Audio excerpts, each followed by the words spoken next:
भी है, जगत भी है। जीव है तो जगत है, आत्मा है तो परमात्मा है। तुम जीव है तो सारा जगत तुम्हारे अंदर है, सारा संसार तुम्हारे अंदर है जो तुमने रचा है। जब जीव ही मर गया तो उसका संसार भी खलास। मन का नाश तो संसार का भी नाश। जगत को मिथ्या जानने वाला जगत को नाश करके बैठा। तो आत्मा तुम्हारी पहले से ही मुक्त है। नहीं करती है। जब बड़ी होएगी, अगर इसको इच्छा होगी तो लड़का कहाँ से आएगा। हम बोलता है जब बेवकूफ बनेगी तो फजीती आएगी सामने, फजीता आएगा कोई ना कोई। दुनिया में कोई मर्द की और स्त्री की कमी है? कौन सी भी बड़ी उम्र में तुमको कोई ना कोई मिल ही जाएगा, गधा या गद्दी। और कौन सी बड़ी बात है, मतलब भाई इसको शादी कराओ अभी जल्दी में, छोटी उम्र में। बड़े होते जब भी बड़ी होएगी ना, इसको इच्छा होएगी, ये पछताएगी भाई मैंने छोटेपन में शादी क्यों नहीं की। और पछताएगी तो उसी टाइम कोई ना कोई बुढ़ा भी मिल जाएगा। जितनी बड़ी होएगी उतना बड़ा मर्द दुनिया में रहता ही है, धक्का खाता ही है। कौन सी नई बात होएगी। जब भी इनकी इच्छा होगी तभी सामने कोई ना कोई आ जाएगा। तो बोलता है बेवकूफ जो बनेगा उसके लिए फजीती जहाँ तहाँ है ही है। हाँ, इसका सच्चा अर्थ फिर दूसरा सुनो।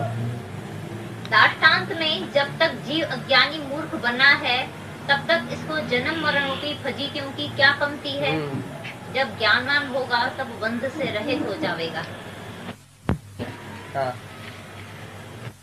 बार सुना तुमने, कितना बार सुना है तत्वमसी? वो तभी भी पक्का नहीं हुई है। में रह के और बार बार उपदेश ये सुनेगा तभी अंदर जाएगा आत्मा। नहीं तो आत्मा ऐसी सूक्ष्म है जो तुम खड़े खड़े भूलना, सेकंड सेकंड में भूल जाती है। अभी तुम आत्मा सेकंड के बाद बोलेगा मैं तो दुखी हूँ, मैं तो सुखी हूँ, मेरा तो बेटा मर गया, मेरे को तो धन चला गया, मेरा तो ऐसा हो गया। सेकंड सेकंड में तुम भूल जाएगा आत्मा। इसलिए बोलते हैं एक बार सुनने से बोध नहीं होता है, बार बार सुनने से श्रवण और मनन। पहले सुनो, पीछे घर में मनन करो, मनाओ। इधर भी मन को मनाओ, घर में भी मन को मनाओ कि जो भी भगवान बोलता है कि तू भगवान है, तू आत्मा है, ये सच है। अपने को सच में टिकाओ। ये झूठा मन तुम्हारा बैठा है, नहीं जी नहीं जी, हम कैसे आत्मा बनेगा, हम कैसे भगवान होएगा, हम ब्रह्म नहीं है, खाली आत्मा है, छोटा सा आत्मा है, ब्रह्म तो बड़ा है, सागर तो नहीं बनेगा, अच्छा बूंद बना है, भला अच्छा लहर बना है, सागर तो नहीं है। तो मनाता नहीं है अपने को, मनन पूरा नहीं है तुम्हारा। तो बोलते हैं बार बार श्रवण और मनन करो तभी तुम्हारे को अंदर पक्का होएगा। क्योंकि ये जन्मों से तुम्हारी जो अध्यास पड़ा है, ये देह का जो पर्दा पड़ा है, पक्का बड़ा पर्दा आ गया, बहुत मोटा पर्दा है। ये सुनते सुनते पतला हो जाता है, आखिर पर्दा बिल्कुल रहता ही नहीं है और तू और भगवान एक हो जाता है, जीव ब्रह्म की एकता हो जाती है। नहीं तो फिर तुम बोलेगा मैं तो जीव हूँ, मैं तो शरीर हूँ, मेरे को दुख लगा है, मेरे को बीमारी आई है, मेरा मौत होता है, फलाना मरता है, मेरा फलाना मर गया, मैं पगड़ी पड़ जाता हूँ। किसकी पगड़ी करने जाता है? मौत ज्ञानी मानता ही नहीं है तो किसके मौत पड़ जाएगा भी नहीं, नहीं मानेगा कि इसका मौत हुआ है। मेरा ही मौत नहीं होएगा तो तुम्हारा कैसे होएगा बताओ। वो मौत की दुनिया में ही नहीं रहता है। ऐसा नहीं कि बैठ बैठ से खाली बोलेगा हाँ हाँ मैं अमर हूँ, लेकिन फलाना मेरा मर गया, साला मर गया, मैं उधर जाता हूँ। तो आत्मा को फिर साला भी होता है, आत्मा फिर मरता भी है। सचमुच उसमें टिक के दिखाओ, सारी दुनिया को बताओ कि मैं नहीं मरबो संसार मोए मिलो है जियावन हार। अभी मैं नहीं मरूंगा, मैं आत्मा हूँ, तुम भी नहीं मरता है, तुम आत्मा है। हमारे घर में किसकी तार चिट्ठी नहीं आती है मरने की, चाहे कोई भी मर जाए ना, हमारे पास तार चिट्ठी नहीं आएगी। क्यों बताओ? तुम्हारे घर में आएगी, हमारे घर में नहीं आएगी, क्यों? हमारा कोई सगे वाला है ही नहीं क्या? सब मर गए क्या? सब बैठे हैं जिंदा, और हमारे घर में उसकी तार चिट्ठी नहीं आएगी क्योंकि उसको पता है, सबको, सारी दुनिया को, भाई ये मौत मानते ही नहीं है। नहीं खुद मरेंगे, नहीं दूसरे के मौत पर आएंगे। हमारा पाना कार्ड पैसे वाला फिजूल गया,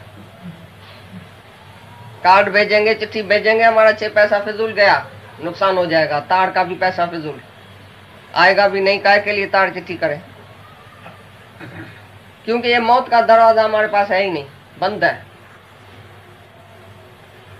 इधर कोई मरता ही नहीं है, नहीं चूहा बिल्ली, नहीं ब्राह्मण आता है, नहीं पितर खिलाता है, हम कुछ भी नहीं होता है, क्योंकि मौत नहीं है।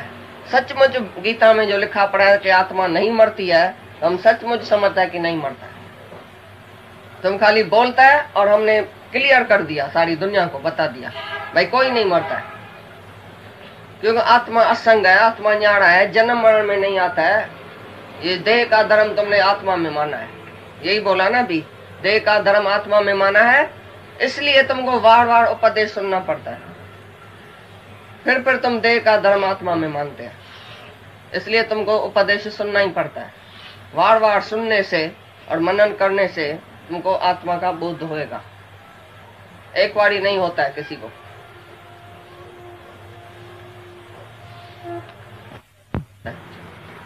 गुरु खाली पहले पहले आत्मा की निश्चय कराता है, तभी तुमको ज्ञान मगज में बैठेगा।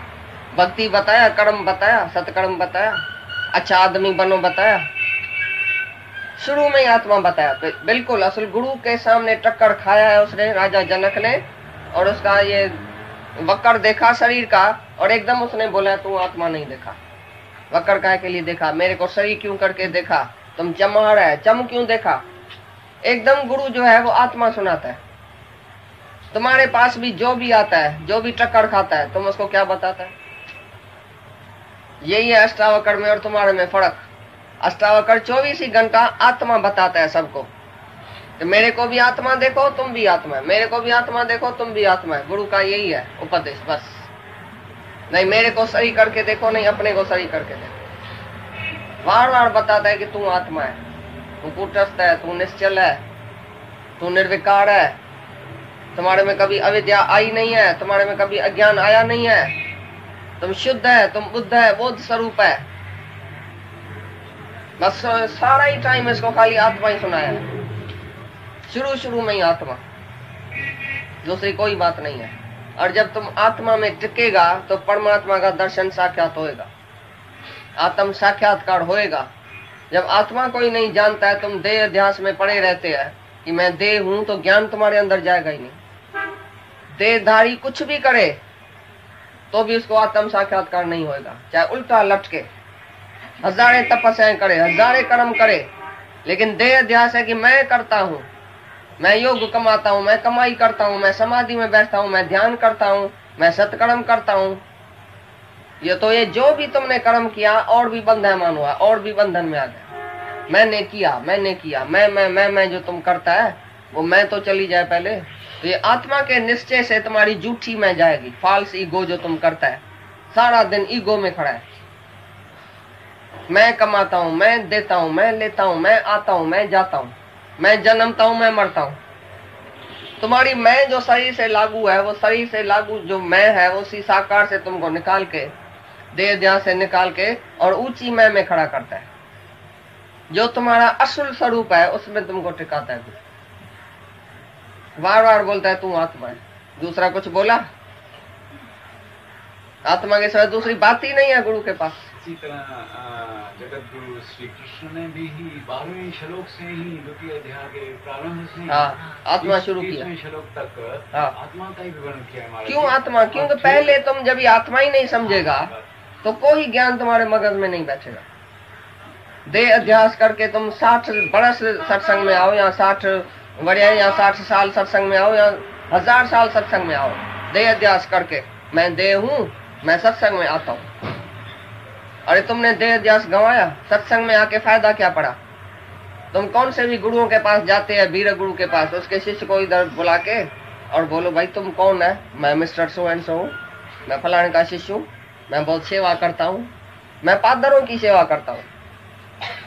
उसको ये पता है कि मैं बहुत निम्रता वाला हूँ, मैं पादर संभालता हूँ, उधर जूता संभालता हूँ गुरु का, मैं बड़ा निम्रता वाला हूँ, यही पता है उसको। मैं मिस्टर हूँ, मैं मिसेज हूँ, मैं भगत हूँ। किसने समझाया कि मैं आत्मा हूँ? किसी भी गुरु के शिष्य को इधर लेके आओ जो आत्मा का ज्ञान हमको सुनाए, भाई मैं आत्मा हूँ।